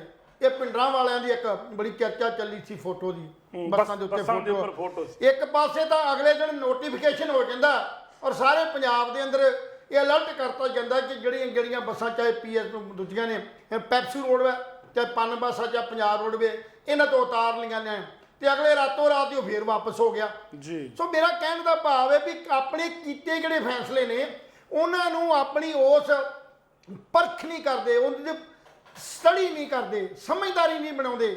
ਔਰ ਜਿਹੜੇ ਸਾਡੇ ਐਮਐਲਏ ਨੇ 92 ਬਾਕੀਆਂ ਨੂੰ ਛੱਡ ਕੇ 92 ਦੀ ਗੱਲ ਕਰਦਾ, ਉਹਨਾਂ ਦੀ ਕਿਤੇ ਸਹਿਮਤੀ ਨਹੀਂ ਹੁੰਦੀ, ਜਿਹਦੇ ਕਰਕੇ ਇਹ ਕਾਨੂੰਨੀ ਪ੍ਰਕਿਰਿਆ ਜਾਣ ਕੇ ਉਹ ਜਿਹੜੇ ਆ ਉਹਨਾਂ ਨੂੰ ਵਾਪਸ ਲੈਣਾ ਪੈ ਜਾਂਦਾ। ਕਾਨੂੰਨ ਦੇ ਦਾਇਰੇ 'ਚ ਰਹਿ ਕੇ ਕਾਨੂੰਨ ਦੀ ਜਿਹੜੀ ਸਾਡੀ ਕਸਵੱਟੀ ਹੈ ਉਹਦੇ ਤੇ ਪੂਰੇ ਨਹੀਂ ਉਤਰਦੇ ਤੇ ਉਹ ਵਾਪਸ ਹੋ ਜਾਂਦੇ ਨੇ। ਉਹਦੇ ਨਾਲ ਮੈਂ ਉਸੇ ਗੱਲ ਤੇ ਆ ਰਿਹਾ। ਮੈਨੂੰ ਇਹ ਲੱਗਦਾ ਹੈ ਲਹਿਲ ਸਾਹਿਬ ਵੀ ਕਿਤੇ ਨਾ ਕਿਤੇ ਸਰਕਾਰ ਆਪਣੇ ਕੀਤੇ ਫੈਸਲਿਆਂ ਤੇ ਕੌਨਫੀਡੈਂਟ ਹੀ ਹੈ ਨਹੀਂ, ਤਾਂ ਯੂ ਟਰਨ ਲੈਂਦੀ ਹੈ। ਤੁਸੀਂ ਬਿਲਕੁਲ ਸਹੀ ਕਿਹਾ, ਉਹਨਾਂ ਨੂੰ ਖੁਦ ਯਕੀਨ ਨਹੀਂ ਹੁੰਦਾ, ਕਿਉਂਕਿ ਜਦੋਂ ਵੀ ਆਪ ਫੈਸਲੇ ਲੈ ਲਈਏ ਨਾ ਕਾਹਲੀ 'ਚ ਜਲਦਬਾਜ਼ੀ 'ਚ ਤੇ ਉਹਦੀ ਕੋਈ ਪ੍ਰਕਿਰਿਆ ਨਾ ਅਡਾਪਟ ਕੀਤੀ ਜਾਵੇ ਤੇ ਉਹਦਾ ਇਹੀ ਹਾਲ ਹੁੰਦਾ। ਸੋ ਇਸ ਵਜ੍ਹਾ ਕਰਕੇ ਜੇ ਅੱਜ ਮਹੱਲਾ ਕਲੀਨਿਕਾਂ ਦੀ ਗੱਲ ਕੀਤੀ ਹੈ ਤੇ ਇਹ ਨਕਲ ਮਾਰੀ ਗਈ ਹੈ। ਇਹ ਗੱਲ ਸੱਚ ਹੈ ਕਿ ਜਦੋਂ ਆਮ ਆਦਮੀ ਪਾਰਟੀ ਇੱਥੇ ਆਈ ਤਾਂ ਉਹਨਾਂ ਨੇ ਦੋ ਗੱਲਾਂ ਕੀਤੀਆਂ ਸੀ ਵੀ ਅਸੀਂ ਇੱਥੇ ਮਹੱਲਾ ਕਲੀਨਿਕ ਲਿਆਵਾਂਗੇ ਤੇ ਸਾਡਾ ਜਿਹੜਾ ਐਜੂਕੇਸ਼ਨ ਸਿਸਟਮ ਹੈ ਇਹਨੂੰ ਅਸੀਂ ਦਿੱਲੀ ਪੈਟਰਨ ਤੇ ਉਸਾਰਨ ਦੀ ਕੋਸ਼ਿਸ਼ ਕਰਾਂਗੇ। ਹੁਣ ਆਪਾਂ ਪਹਿਲਾਂ ਵੀ ਗੱਲ ਕਰਦੇ ਰਹੇ ਵੀ ਮਹੱਲਾ ਕਲੀਨਿਕ ਖੋਲ੍ਹਣ ਦੀ ਜ਼ਰੂਰਤ ਤਾਂ ਸੀ ਜੇ ਸਾਡੀਆਂ ਡਿਸਪੈਂਸਰੀਆਂ, ਸਾਡੇ ਹਸਪਤਾਲ, ਸਾਡੇ ਮੁੱਢਲੇ ਜਿਹੜੇ ਸਿਹਤ ਕੇਂਦਰ ਹੈ ਉਹ ਇੰਨੇ ਡਿਵੈਲਪ ਹੋ ਗਏ ਹੁੰਦੇ, ਇੰਨੀਆਂ ਸੁਵਿਧਾ ਉੱਥੇ ਲੋਕਾਂ ਨੂੰ ਮਿਲ ਗਈਆਂ ਹੁੰਦੀਆਂ ਤੇ ਉਹਦੀ ਜਿਹੜੀ ਕਮੀ ਪੇਸ਼ੀ ਸੀ ਉਹ ਆਣ ਕੇ ਮਹੱਲਾ ਕਲੀਨਿਕਾਂ 'ਚ ਪੂਰੀ ਕੀਤੀ ਜਾ ਸਕਦੀ ਸੀ। ਜਦੋਂ ਸਾਡੇ ਕੋਲੇ ਹਸਪਤਾਲਾਂ, ਮੁੱਢਲੇ ਸਿਹਤ ਕੇਂਦਰਾਂ, ਡਿਸਪੈਂਸਰੀਆਂ, ਉਹਨਾਂ ਨੂੰ ਸਾਡੇ ਕੋਲ ਸਟਾਫ ਵੀ ਪੂਰਾ ਨਹੀਂ, ਡਾਕਟਰ ਹੀ ਪੂਰੇ ਨਹੀਂ, ਸਟਾਫ ਨਹੀਂ ਪੂਰਾ, ਮੈਡੀਕਲ ਸਟਾਫ ਨਹੀਂ ਪੂਰਾ, ਇਕਵਿਪਮੈਂਟਸ ਕੋਈ ਨਹੀਂ, ਟੈਸਟਾਂ ਦਾ ਵਿਵਸਥਾ ਇਹ ਹੈ ਵੀ ਡਾਕਟਰ ਬਾਹਰੋਂ ਪ੍ਰਾਈਵੇਟ ਤੋਂ ਜਿਹੜੇ ਟੈਸਟ ਕਰਵਾਉਣ ਦੀ ਜਿਹੜੀ ਉਹ ਪ੍ਰਵਾਨਗੀ ਦੇ ਦਿੰਦੇ ਨੇ। ਉਹਨਾਂ ਹਸਪਤਾਲਾਂ 'ਚ ਇੰਨਾ ਜ਼ਿਆਦਾ ਰਸ਼ ਹੈ, ਇੰਨੀ ਜ਼ਿਆਦਾ ਤੇ ਖੱਜਲ ਖਵਾਰੀ ਹੈ ਵੀ ਸਵੇਰੇ ਬੰਦਾ ਆਪਣੇ ਇਲਾਜ ਲਈ ਜਾਂਦਾ ਤੇ ਸ਼ਾਮ ਨੂੰ ਘਰ ਨੂੰ ਮੁੜਦਾ। ਸਿਰਫ ਹੁੰਦਾ ਕੀ ਆ, ਬੁਖਾਰ ਹੋਇਆ ਹੁੰਦਾ, ਕਿਸੇ ਨੂੰ ਕੋਈ ਬਿਮਾਰੀ ਹੈ, ਕਿਸੇ ਨੂੰ ਕੋਈ ਬਿਮਾਰੀ ਹੈ। ਜਿਹੜੀਆਂ ਗੰਭੀਰ ਬਿਮਾਰੀਆਂ ਨੇ ਉਹਨਾਂ 'ਚ ਗੱਲ ਹੀ ਵੱਖਰੀ ਹੈ। ਸੋ ਉਹਨਾਂ ਦੀ ਵਿਵਸਥਾ ਨੂੰ ਸੁਧਾਰਿਆ ਨਹੀਂ ਗਿਆ। ਚੰਗਾ ਹੁੰਦਾ ਜੇ ਮਹੱਲਾ ਕਲੀਨਿਕਾਂ ਨੂੰ ਕੁਝ ਸਮੇਂ ਲਈ ਰੋਕ ਲਿਆ ਜਾਂਦਾ ਤੇ ਉਹ ਸਾਰਾ ਜਿਹੜਾ ਪੈਸਾ ਜੋ ਬਜਟ 'ਚ ਪ੍ਰੋਵੀਜ਼ਨ ਸੀ, ਉਸ ਬਜਟ ਦੀ ਪ੍ਰੋਵੀਜ਼ਨ ਜਿਹੜੀ ਰੱਖੀ ਸੀ, ਉਹਨਾਂ ਨੇ ਵਿਵਸਥਾ ਰੱਖੀ ਸੀ, ਰਿਜ਼ਰਵ ਰੱਖਿਆ ਸੀ, ਉਸ ਪੈਸੇ ਨਾਲ ਡਿਸਪੈਂਸਰੀਆਂ ਤੇ ਹਸਪਤਾਲ ਤੇ ਮੁੱਢਲੇ ਸਿਹਤ ਕੇਂਦਰ ਜਿਹੜੇ ਸੀ ਉਹਨੂੰ ਉਸਾਰ ਲਿਆ ਜਾਂਦਾ। ਉਹਦੇ 'ਚ ਡਾਕਟਰਾਂ ਦੀ ਜਿਹੜੀ ਨਫਰੀਆ ਵਧਾ ਦਿੱਤੀ ਜਾਂਦੀ, ਪੈਰਾਮੈਡੀਕਲ ਦੀ ਵਧਾ ਦਿੱਤੀ ਜਾਂਦੀ, ਮੈਡੀਕਲ ਦੀਆਂ ਜਿਹੜੀਆਂ ਦਵਾਈਆਂ ਸੀ ਜਿਵੇਂ ਕਿ ਹਰ ਹਸਪਤਾਲ 'ਚ ਕੁਲਵੰਤ ਗਿੱਲ ਜੀ ਲਹਿਲ ਸਾਹਿਬ ਕਿਸੇ ਵੀ ਸਰਕਾਰ, ਮੈਂ ਇੱਕ ਛੋਟੀ ਜਿਹੀ ਗੱਲ ਖਤਮ ਕਰ ਦਿੰਦਾ, ਸਰਕਾਰੀ ਹਸਪਤਾਲਾਂ ਵਿੱਚ ਜਿਹੜੀਆਂ ਡਿਸਪੈਂਸਰੀਆਂ ਜਿਹੜੀਆਂ ਬਾਹਰ ਫਾਰਮੇਸੀ ਦੀਆਂ ਦੁਕਾਨਾਂ ਚੱਲਦੀਆਂ ਉਹ ਪ੍ਰਾਈਵੇਟ ਸੈਕਟਰ ਦੀਆਂ ਨੇ। ਸਿਰਫ ਇੱਕ ਕਿਸੇ ਹਸਪਤਾਲ ਦੇ ਵਿੱਚ ਇੱਕ ਜਿਹੜੀ ਉਹ ਸੇਵਾ ਵਾਲੀ ਜਿਹੜੀ ਡਿਸਪੈਂਸਰੀ ਖੁੱਲੀ ਆ, ਉਹਦੇ 'ਚ ਦਵਾਈਆਂ ਜਿਹੜੀਆਂ ਮਿਲਦੀਆਂ ਨੇ ਨਾ, ਉਹ ਦਵਾਈਆਂ ਡਾਕਟਰ ਲਿਖ ਕੇ ਭੇਜਦਾ ਵੀ ਉੱਥੋਂ ਫ੍ਰੀ ਵਾਲੇ 'ਚ ਦਵਾਈ ਲੈ ਲਓ, 60% ਡਿਸਕਾਊਂਟ ਤੇ ਮਿਲਦੀਆਂ। ਉੱਥੋਂ ਪੈਰਾਸੀਟਾਮੋਲ ਹੀ ਮਿਲਦੀ ਹੈ ਜਾਂ ਕੋਈ ਸਿਟਰਾਜਨ ਮਿਲ ਜੂਗੀ। ਜਿਹੜੀਆਂ ਬਿਮਾਰੀਆਂ ਦੀ ਦਵਾਈ ਹੈ ਉਹ ਵੀ ਉੱਥੇ ਲਿਖ ਦਿੰਦੇ ਵੀ ਇਹ ਨਾਟ ਅਵੇਲੇਬਲ, ਉਹ ਬਾਹਰੋਂ ਲੈਣੀਆਂ ਪੈਂਦੀਆਂ। ਜਿਨ੍ਹਾਂ ਦੀ ਕਿ ਇਹ ਸੁਧਾਰਦੇ ਮਹੱਲਾ ਕਲੀਨਿਕਾਂ ਦੀ ਬਾਹਰ ਦੀ ਗੱਲ ਹੋਣੀ ਚਾਹੀਦੀ ਸੀ। ਇਹ ਸਿਰਫ ਤੇ ਸਿਰਫ ਦਿੱਲੀ ਮਾਡਲ ਦੀ ਨਕਲ ਮਾਰੀ ਗਈ ਹੈ। ਨਕਲ ਮਾਰ ਕੇ ਇਹ ਕੰਮ ਨੂੰ ਚਲਾਇਆ ਜਾ ਰਿਹਾ। ਸਰਕਾਰਾਂ ਸਟੇਟ ਕਦੇ ਵੀ ਨਕਲਾਂ ਨਾਲ ਨਹੀਂ ਚੱਲਦੀਆਂ, ਅਕਲਾਂ ਨਾਲ ਚੱਲਦੀਆਂ ਨੇ। ਤੇ ਭਗਵੰਤ ਮਾਨ ਹਰ ਫੈਸਲਾ ਜਿਹੜਾ ਉਹ ਸਿਰਫ ਤੇ ਸਿਰਫ ਉਹਨਾਂ ਆਪਣੇ ਦੋ ਬੰਦਿਆਂ ਨੂੰ, ਕੇਜਰੀਵਾਲ ਸਾਹਿਬ ਨੂੰ, ਸਿਸੋਦੀਆ ਜੀ ਨੂੰ ਤੇ ਰਾਘਵ ਚੱਡਾ ਨੂੰ ਖੁਸ਼ ਕਰਨ ਵਾਸਤੇ ਜਿੱਦਾਂ ਦੀ ਉਹ ਸਲਾਹ ਦਿੰਦੇ ਨੇ, ਜਿੱਦਾਂ ਦਾ ਪੈਟਰਨ ਕ੍ਰੀਏਟ ਕਰਕੇ ਭੇਜਦੇ ਨੇ, ਉਸੇ ਤਰ੍ਹਾਂ ਹੂ ਬਹੂ ਲਾਗੂ ਕਰਨ ਦੀ ਕੋਸ਼ਿਸ਼ ਕੀਤੀ ਜਾਂਦੀ ਹੈ, ਭਾਵੇਂ ਕਿ ਬਾਅਦ 'ਚ ਉਹਨੂੰ ਵਾਪਸ ਲੈਣਾ ਪੈਂਦਾ। ਪਰ ਉਹਨਾਂ ਨੇ ਕਦੇ ਵੀ ਇਹ ਮਹਿਸੂਸ ਨਹੀਂ ਕੀਤਾ, ਸ਼ਰਮਿੰਦਗੀ ਮਹਿਸੂਸ ਨਹੀਂ ਕੀਤੀ ਵੀ ਜੋ ਮੈਂ ਕਦਮ ਚੁੱਕ ਰਿਹਾ ਇਹ ਕਦਮ ਮੇਰੇ ਪਛਾਣ ਕਿਉਂ ਜਾਂਦੇ ਨੇ, ਇਹ ਮੇਰੇ ਫੈਸਲੇ ਗਲਤ ਕਿਉਂ ਸਾਬਤ ਹੋ ਰਹੇ ਨੇ, ਇਹਨਾਂ ਨੂੰ ਲਾਗੂ ਕਿਉਂ ਨਹੀਂ ਕੀਤਾ ਜਾ ਸਕਦਾ। ਇਹਦੇ ਉੱਤੇ ਕਦੇ ਸਮੀਖਿਆ ਜਿਹੜੀ ਹੈ ਉਹ ਭਗਵੰਤ ਮਾਨ ਨੇ ਹੁਣ ਤੱਕ ਅਜੇ ਨਹੀਂ ਕੀਤੀ, ਕਿਉਂਕਿ ਅਜੇ ਵੀ ਕਈ ਫੈਸਲੇ ਜਿਹੜੇ ਨੇ ਉਹਨਾਂ ਦੇ ਗਲਤ ਕੀਤੇ ਜਾ ਰਹੇ ਨੇ। ਸੋ ਇਹਨੂੰ ਸੁਧਾਰਨ ਦੀ ਜਿਹੜੀ ਜ਼ਰੂਰਤ ਹੈ। ਮਹੱਲਾ ਕਲੀਨਿਕਾਂ ਨੂੰ ਚਲਾਉਣ ਤੋਂ ਪਹਿਲਾਂ ਡਿਸਪੈਂਸਰੀਆਂ ਤੇ ਹਸਪਤਾਲਾਂ ਦੀ ਹਾਲਤ ਜਿਹੜੀ ਹੈ ਉਹਨੂੰ ਸੁਧਾਰਿਆ ਜਾਣਾ ਚਾਹੀਦਾ ਸੀ। ਜੀ ਬਿਲਕੁਲ ਜੀ, ਤੁਹਾਡੇ ਵਿਚਾਰ ਨਾਲ ਮੈਂ ਬਿਲਕੁਲ ਸਹਿਮਤ ਹਾਂ। 76 ਹਜੇ ਮੁਹੱਲਾ ਕਲੀਨਿਕ ਬਣਾਏ ਜਾ ਰਹੇ ਨੇ। ਸਭ ਤੋਂ ਵੱਡੀ ਗੱਲ ਹੈ 76 ਮੁਹੱਲਾ ਕਲੀਨਿਕ ਬਣਾਏ। 76 ਦਾ ਮਤਲਬ ਹੈ ਲਹਿਲ ਸਾਹਿਬ 76 ਡਾਕਟਰ ਚਾਹੀਦੇ ਨੇ ਆਪਾਂ ਨੂੰ ਜੀ, 76 ਨਰਸਾਂ ਚਾਹੀਦੀਆਂ ਆਪਾਂ ਨੂੰ, 76 ਆਪਾਂ ਨੂੰ ਚਪੜਾਸੀ ਚਾਹੀਦੇ ਨੇ ਪਾਣੀ ਪਿਆਉਣ ਵਾਲੇ ਜੀ, 76 ਆਪਾਂ ਨੂੰ ਕੋਈ ਪੱਟੀਆਂ ਕਰਨ ਵਾਲੇ ਕਲਾਸ 4 ਚਾਹੀਦੇ ਨੇ, ਉਹ ਚਾਹੀਦੇ ਨੇ ਆਪਾਂ ਨੂੰ। ਮਤਲਬ ਕੁੱਲ ਮਿਲਾ ਕੇ ਸਟਰਕਚਰ ਪੂਰਾ ਚਾਹੀਦਾ ਜੀ, ਫਰਨੀਚਰ ਚਾਹੀਦਾ, ਸਭ ਕੁਝ ਚਾਹੀਦਾ। ਇਹਦੇ ਨਾਲ ਕਈ 100 ਕਰੋੜ ਦਾ ਜਿਹੜਾ ਵਿੱਤੀ ਬੋਝ ਹੈ ਜਿਹੜਾ ਉਹ ਪੈਣ ਜਾ ਰਿਹਾ ਹੈ। ਚਲੋ ਖੈਰ ਅਸੀਂ ਤਾਂ ਕਹਿੰਦੇ ਆ ਕੱਟਣ ਲੱਗਾ ਇੱਕ ਸੈਕਿੰਡ ਬਸ ਤੁਹਾਡੇ ਨਾਲ ਸੰਬੰਧਿਤ ਹੈ, ਇੱਕੋ ਸੈਕਿੰਡ। ਜੀ ਜੀ, ਜਿਹੜਾ ਮੁਹੱਲਾ ਕਲੀਨਿਕ ਹੈ, ਮੈਂ ਇਹਦੀ ਡੈਫੀਨੇਸ਼ਨ ਕਈ ਵਾਰ ਪੁੱਛਣ ਦੀ ਕੋਸ਼ਿਸ਼ ਕੀਤੀ ਹੈ, ਮੈਨੂੰ ਅਜੇ ਤੱਕ ਕਿਸੇ ਵੀ ਰਾਜਸੀ ਪਾਰਟੀ ਜਾਂ ਕਿਸੇ ਵੀ ਹੋਰ ਡਾਕਟਰ ਜਾਂ ਕਿਸੇ ਹੋਰ ਕੋਲ ਨਹੀਂ, ਭਾਵੇਂ ਕਿ PCMS ਜਿਹੜੀ ਡਾਕਟਰਾਂ ਦੀ ਜਥੇਬੰਦੀ ਹੈ ਉਹਨਾਂ ਨੇ ਮੁਹੱਲਾ ਕਲੀਨਿਕ ਵਾਲਿਆਂ ਨੂੰ ਸਵੀਕਾਰ ਲਿਆ, ਉਹਨਾਂ ਨੇ ਉਹਦੀ ਹਮਾਇਤ ਕਰ ਦਿੱਤੀ ਹੈ। ਪਰ ਮੈਂ ਇਹ ਸਮਝਦਾ ਵੀ ਉਹਨਾਂ ਨੇ ਹਮਾਇਤ ਤੇ ਕਰ ਦਿੱਤੀ, ਇਹਦੇ ਪਿੱਛੇ ਰੀਜ਼ਨ ਕੀ ਹੈ, ਕਾਰਨ ਕੀ ਹੈ? ਜਾਂ ਤਾਂ ਸਰਕਾਰੀ ਦਬਾਅ ਹੈ। ਜਦੋਂ ਮੁਹੱਲਾ ਸਮਝਦੇ ਕਿਹਨੂੰ ਆ, ਪਿੰਡ ਨੂੰ, ਸ਼ਹਿਰ ਦੇ ਕੁਝ ਜਿਵੇਂ ਮੁਹੱਲੇ ਹੁੰਦੇ ਨੇ, ਸੈਕਟਰ ਹੁੰਦੇ ਨੇ, ਜਾਂ ਕੋਈ ਕਿਸੇ ਪਿੰਡ ਚਲੋ ਉਹ ਕਹਿੰਦੇ ਜੀ ਇਹ ਕਿਹਨਾਂ ਦਾ ਮੁਹੱਲਾ, ਇਹ ਰਾਮਗੜੀਆਂ ਦਾ ਮੁਹੱਲਾ, ਇਹ ਕਿਹਨਾਂ ਦਾ ਮੁਹੱਲਾ, ਇਹ ਮੁਹੱਲਾ ਉੱਚੀ ਗਲੀ ਵਾਲਿਆਂ ਦਾ ਮੁਹੱਲਾ, ਇਹ ਕਿਹੜਾ ਮੁਹੱਲਾ, ਇਹ ਫਲਾਣੀ ਦਾ ਮੁਹੱਲਾ। ਇਦਾਂ ਦੇ ਇੱਕ ਪਿੰਡ ਦੇ ਵਿੱਚ 4-4 ਮੁਹੱਲਿਆਂ ਦੇ ਨਾਂ ਰੱਖੇ ਜਾਂਦੇ ਨੇ। ਹੁਣ ਆਪਾਂ ਮੁਹੱਲੇ ਦੀ ਆਇਡੈਂਟੀਫਿਕੇਸ਼ਨ ਜਿਹੜੀ ਉਹਦੀ ਵੰਡ ਹੈ ਜਾਂ ਉਹਦੀ ਆਇਡੈਂਟੀਫਿਕੇਸ਼ਨ ਜਾਂ ਉਹਦੀ ਜਿਹੜੀ ਪਹਿਚਾਣ ਹੈ ਕੀ ਹੋਏਗੀ, ਅਜੇ ਤੱਕ ਸਰਕਾਰ ਨੇ ਇਸ ਗੱਲ ਦੀ ਕਲੈਰੀਫਾਈ ਨਹੀਂ ਕੀਤਾ ਵੀ ਮੁਹੱਲਾ ਕਲੀਨਿਕ ਹੈ ਕੀ ਹੈ। ਜਿਵੇਂ ਕਿ ਮੁੱਢਲਾ ਸਿਹਤ ਕੇਂਦਰ ਹੈ, ਮੰਨ ਲਓ ਮੁੱਢਲਾ ਸਿਹਤ ਕੇਂਦਰ ਹੈ ਵੀ ਸਭ ਤੋਂ ਛੋਟਾ ਕੇਂਦਰ, ਸਭ ਤੋਂ ਇੱਕ ਪਿੰਡ ਦੇ ਵਿੱਚ ਮੁੱਢਲਾ ਸਿਹਤ ਕੇਂਦਰ ਹੈ ਵੀ ਉੱਥੇ ਮਰੀਜ਼ ਜਾਏਗਾ, ਛੋਟੀ ਮੋਟੀ ਬਿਮਾਰੀ ਜਿਹੜੀ ਹੈ ਉੱਥੇ ਮਤਲਬ ਉਹਦੀ ਦਵਾਈ ਦੇ ਦਿੱਤੀ ਜਾਏਗੀ ਔਰ ਦੂਜਿਆਂ ਨੂੰ ਅੱਗੇ ਰੈਫਰ ਕਰਤਾ ਜਾਵੇਗਾ। ਮਤਲਬ ਜਿਹਨੂੰ ਕਹਿ ਦਈਏ ਜਿਹੜੀ ਸ਼ੁਰੂਆਤ 'ਚ ਆਪਾਂ ਜਿਹੜੀ ਹੈ ਉਹ ਸੁਰੱਖਿਆ ਦੇਣੀ ਕਿਸੇ ਨੂੰ, ਮੁੱਢਲਾ ਸਿਹਤ ਕੇਂਦਰ। ਅੱਗੇ ਆ ਜਾਂਦਾ ਸਾਡੇ ਡਿਸਪੈਂਸਰੀ 'ਚ ਅਸੀਂ ਬੰਦੇ ਨੂੰ ਭਰਤੀ ਨਹੀਂ ਕਰ ਸਕਦੇ, ਉਹਨੂੰ ਦਾਖਲ ਨਹੀਂ ਕਰ ਸਕਦੇ, ਸਿਰਫ ਅਸੀਂ ਉਹਨੂੰ ਦਵਾਈਆਂ ਦੇ ਕੇ ਡਿਸਪੈਂਸਰੀ ਜੇ ਸਾਡੇ ਕੋਲ ਟੈਸਟਾਂ ਦੀ ਕੋਈ ਫੈਸਿਲਿਟੀ ਹੈਗੀ ਆ ਤੇ ਅਸੀਂ ਉਹ ਟੈਸਟਾਂ ਨੂੰ ਵੇਖ ਕੇ ਉਹਨੂੰ ਦਵਾਈਆਂ ਰੈਫਰ ਕਰ ਦਿੱਤੀਆਂ ਜਾਂਦੀਆਂ ਤੇ ਨਾਲ ਹੀ ਇਹ ਕ੍ਰੋਨਿਕ ਬਿਮਾਰੀ ਆ ਤੇ ਉਹਨੂੰ ਅੱਗੇ ਰੈਫਰ ਕਰ ਦਿੱਤਾ ਹਸਪਤਾਲ ਦੇ ਵਿੱਚ, ਤੇ ਹਸਪਤਾਲ ਦੇ ਵਿੱਚ ਉਹਦਾ ਪ੍ਰੋਪਰ ਜਿਹੜੀ ਆ ਐਡਮਿਸ਼ਨ ਵੀ ਹੁੰਦੀ ਹੈ, ਇਲਾਜ ਵੀ ਹੁੰਦਾ। ਹੁਣ ਮੁਹੱਲਾ ਕਲੀਨਿਕ ਦੀ ਕੀ ਡੈਫੀਨੇਸ਼ਨ ਹੋਊਗੀ, ਮੁਹੱਲਾ ਕਲੀਨਿਕ 'ਚ ਕਿਹੜੇ ਮਰੀਜ਼ ਜਾ ਸਕਦੇ ਨੇ? ਮੁਹੱਲਾ ਕਲੀਨਿਕ ਦੇ ਵਿੱਚ ਉਹਦੇ 'ਚ ਇੱਕ ਡਾਕਟਰ ਹੋਊਗਾ ਜਾਂ ਸਾਰੀਆਂ ਬਿਮਾਰੀਆਂ ਦੇ ਜਿਹੜੇ ਮਤਲਬ ਹੈਗੇ ਨੇ? ਨਹੀਂ ਲੈਲ ਸਾਹਿਬ ਪਤਾ ਕੀ ਗੱਲ ਹੈ, ਇੱਥੇ ਆਪਣਾ ਕਨਫਿਊਜ਼ ਆਪਾਂ। ਦਿੱਲੀ ਦੇ ਵਿੱਚ ਮੁਹੱਲਾ ਕਲੀਨਿਕ ਦੇ ਵਿੱਚ ਇੱਕੋ ਡਾਕਟਰ ਬਹਿੰਦਾ ਹੈ ਜੀ, ਉਹ ਮੈਡੀਸਨ ਦਾ ਡਾਕਟਰ ਹੈ ਜੀ, ਮਤਲਬ ਆਲ ਰਾਊਂਡਰ ਡਾਕਟਰ ਜਿਹਨੂੰ ਕਹਿ ਦਿੰਦੇ ਆਪਾਂ, ਠੀਕ ਹੈ ਨਾ। ਤੇ ਫਿਰ ਉਹ ਮੁੱਢਲੇ ਸਿਹਤ ਕੇਂਦਰ 'ਚ ਹੈ ਹੀ ਸੀ। ਲੈਲ ਸਾਹਿਬ ਇਹ ਮੁੱਢਲੇ ਸਿਹਤ ਕੇਂਦਰ 'ਚ ਸੀਗਾ, ਲੇਕਿਨ ਭਗਵੰਤ ਮਾਨ ਸਾਹਿਬ ਨੂੰ ਇਹ ਸਮਝਾਵੇ ਕੌਣ ਵੀ ਸਾਡੇ ਕੋਲੇ ਕਰੋੜਾਂ ਦੀ ਆਬਾਦੀ ਵਾਲੇ ਇਸ ਸ਼ਹਿਰ ਦੇ ਵਿੱਚ ਜਾਂ ਆਪਣੇ ਪੰਜਾਬ ਸਟੇਟ ਦੇ ਵਿੱਚ ਪਹਿਲਾਂ ਹੀ ਸਾਡੇ ਕੋਲੇ ਬਹੁਤ ਜ਼ਿਆਦਾ ਡਿਸਪੈਂਸਰੀਆਂ ਨੇ, ਅਸੀਂ ਉਹਨੂੰ ਜਿਉਂਦਾ ਕਰੀਏ, ਅਸੀਂ ਉੱਥੇ ਡਾਕਟਰ ਦੇਈਏ, ਅਸੀਂ ਨਰਸਾਂ। ਅਸੀਂ ਹੁਣ ਤੱਕ 70 ਸਾਲਾਂ ਦੇ ਵਿੱਚ ਅਕਾਲੀਆਂ ਨੇ ਵੀ ਪੂਰਾ ਲੁੱਟਿਆ ਪੰਜਾਬ ਨੂੰ, ਕਾਂਗਰਸ ਵੀ ਲੁੱਟ ਕੇ ਚਲੀ ਗਈ। ਮਤਲਬ ਦੋਨਾਂ ਨੇ ਇਹੋ ਜਿਹੀ ਟੀਮ ਬਣਾਈ ਹੋਈ ਸੀ ਕਿ ਪੰਜਾਬ ਨੂੰ ਬਰਬਾਦ ਕਰਨਾ ਹੀ ਕਰਨਾ।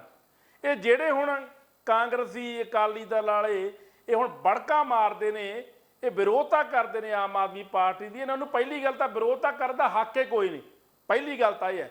ਅੱਜ ਚਲੋ 2 ਦਿਨ ਪਹਿਲਾਂ ਦੀ ਜੇ ਮੈਂ ਗੱਲ ਕਰਾਂ, ਰਾਜਾ ਵੜਿੰਗ ਜਿਹੜਾ ਕਿ ਪਹਿਲਾਂ ਹੁਣ ਵਿਧਾਇਕ ਵੀ ਹੈ ਤੇ ਕਾਂਗਰਸ ਦਾ ਪ੍ਰਧਾਨ ਵੀ ਹੈ PPC ਦਾ, ਉਹ ਜਦੋਂ ਕੈਪਟਨ ਅਮਰਿੰਦਰ ਨੇ ਕਿਹਾ ਸੀ ਵੀ ਮੱਤੇਵਾੜਾ ਵਿੱਚ ਟੈਕਸਟਾਈਲ ਬਣਾਵਾਂਗੇ, ਮਿਲ ਬਣਾਵਾਂਗੇ, ਉਦੋਂ ਰਾਜਾ ਵੜਿੰਗ ਦਾ ਕਦੇ ਸਾਹਮਣੇ ਵਿਰੋਧ ਨਹੀਂ ਕਰਨ ਵਾਸਤੇ ਆਇਆ, ਉਦੋਂ ਕਾਂਗਰਸ ਦੇ ਨਾਲ ਬੈਠਾ ਰਿਹਾ।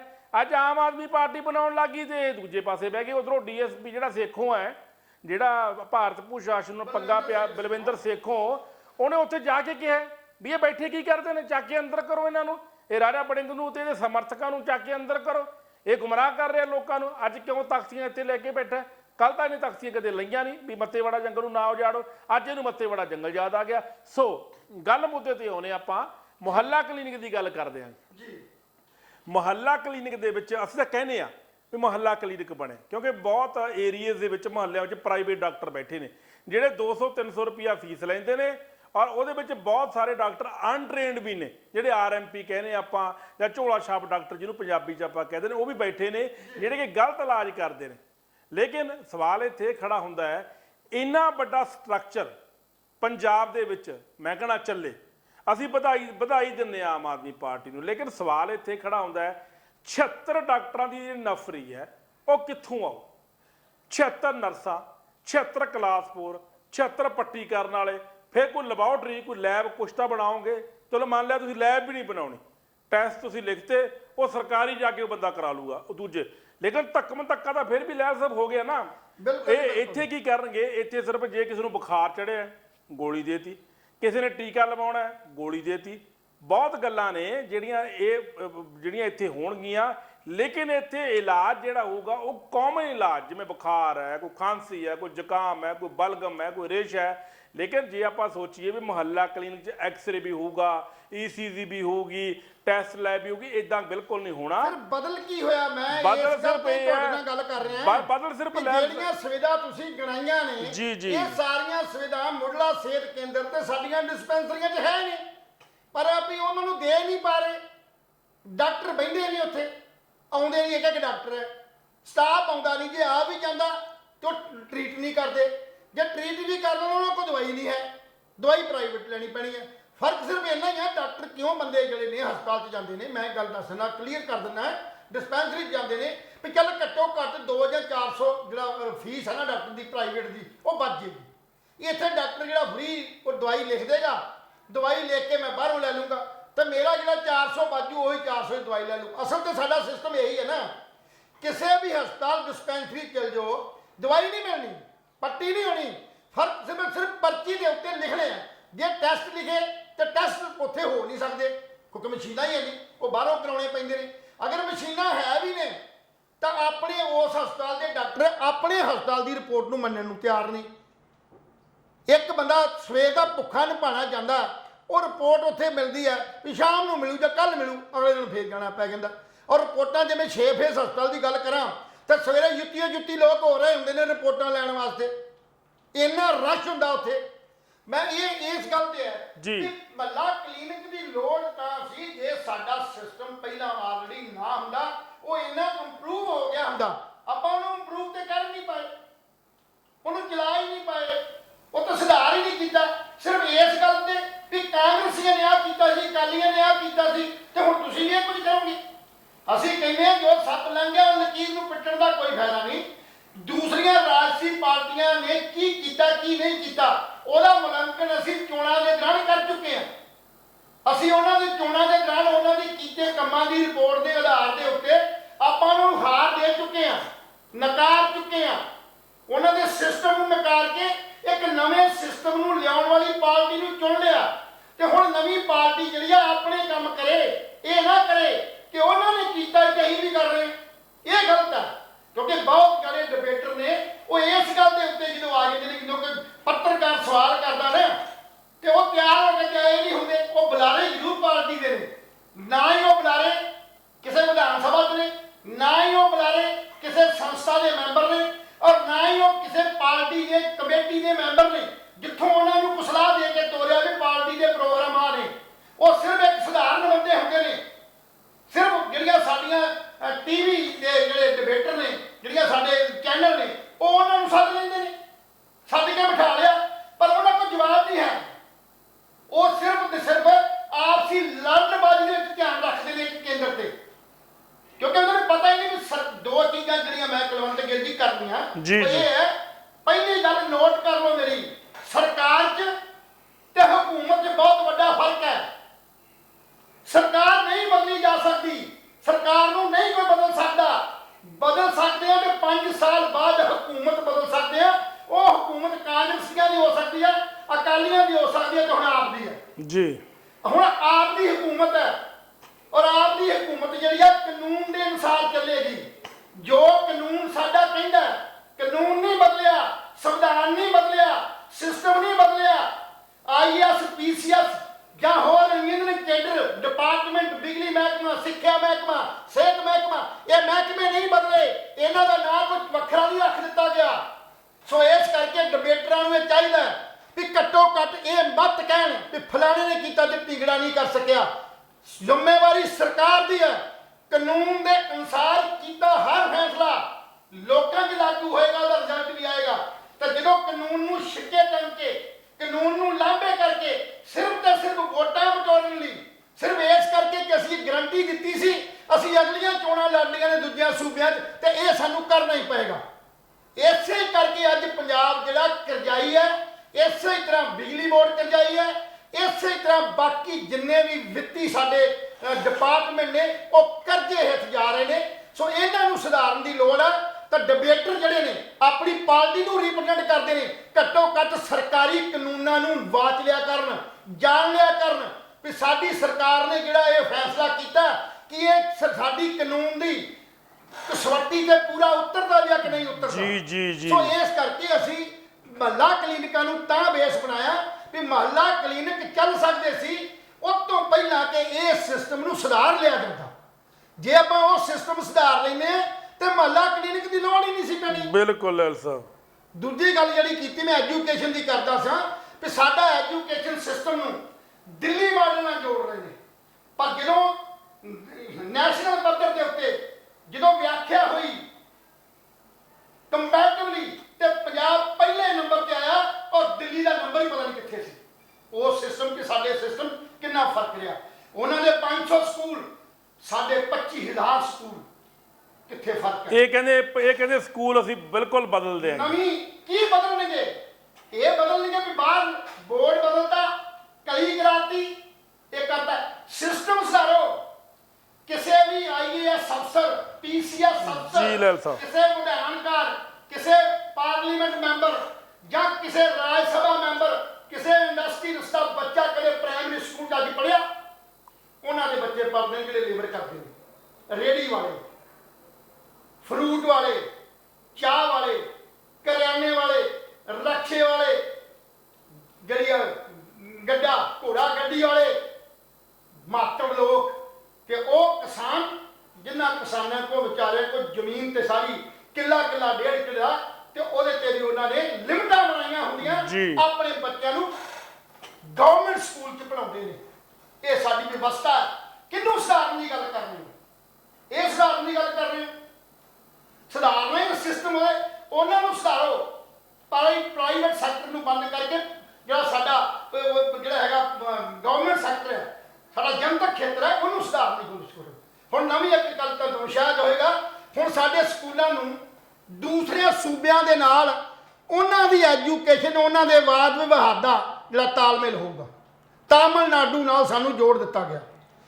ਸਾਡੇ ਬੱਚਿਆਂ ਨੂੰ 4500 ਬੱਚਾ, ਮੁੱਖ ਮੰਤਰੀ ਜੀ 4500 ਬੱਚਾ +2 ਚੋਂ ਫੇਲ ਹੋ ਗਿਆ ਪੰਜਾਬੀ ਚੋਂ, ਤੇ ਤੁਸੀਂ ਤੇਲਗੂ ਸਿਖਾਉਣੀ ਉਹਨਾਂ ਨੂੰ?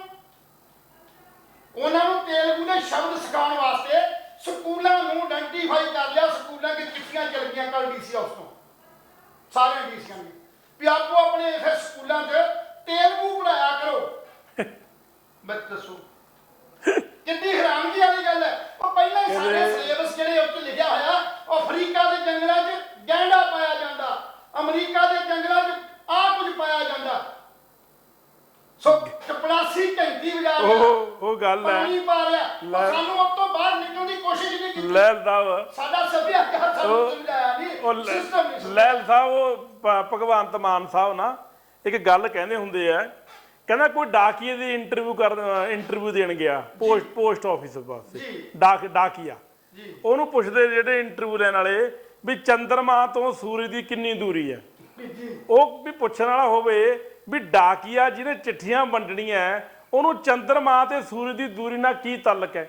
ਉਹ ਕਹਿੰਦਾ ਵੀ ਜੇ ਤੁਸੀਂ ਇੱਥੋਂ ਤੱਕ ਚਿੱਠੀਆਂ ਬਣਾਉਣੀਆਂ ਫਿਰ ਮੈਂ ਨੌਕਰੀ ਨਹੀਂ ਕਰਨੀ, ਮੇਰੇ ਵੱਲੋਂ ਹੱਥ ਖੜੇ ਨੇ। ਯਾਰ ਜੇ ਕੋਈ ਡਾਕੀ ਦਾ ਇੰਟਰਵਿਊ ਦੇਣ ਆਇਆ ਤਾਂ ਉਹਨੂੰ ਪੁੱਛੋ ਵੀ ਤੇਰਾ ਭਾਈ ਜਿਹੜੇ ਜ਼ਿਲ੍ਹੇ ਦੇ ਵਿੱਚ ਤੈਨੂੰ ਲਾ ਰਹੇ ਆ ਫਲਾਨਾ ਪਿੰਡ ਕਿੱਥੇ ਹੈ, ਫਲਾਨਾ ਸ਼ਹਿਰ ਕਿੱਥੇ ਹੈ, ਤੇ ਤੇਰਾ ਪਿੰਡ, ਤੇਰੇ ਡਾਕਖਾਨੇ ਦਾ ਪਿੰਨ ਕੋਡ ਕੀ ਹੈ, ਤੈਨੂੰ ਜੁਆਇਨ ਦੇ ਦੇਗੇ। ਸੋ ਇਦਾਂ ਦੀਆਂ ਗੱਲਾਂ ਨੇ। ਦੂਜੀ ਗੱਲ ਮੈਂ ਥੋੜੀ ਉਹ ਗੱਲ ਆਉਣਾ, ਐਜੂਕੇਸ਼ਨ ਦੀ ਗੱਲ ਆਉਣਾ।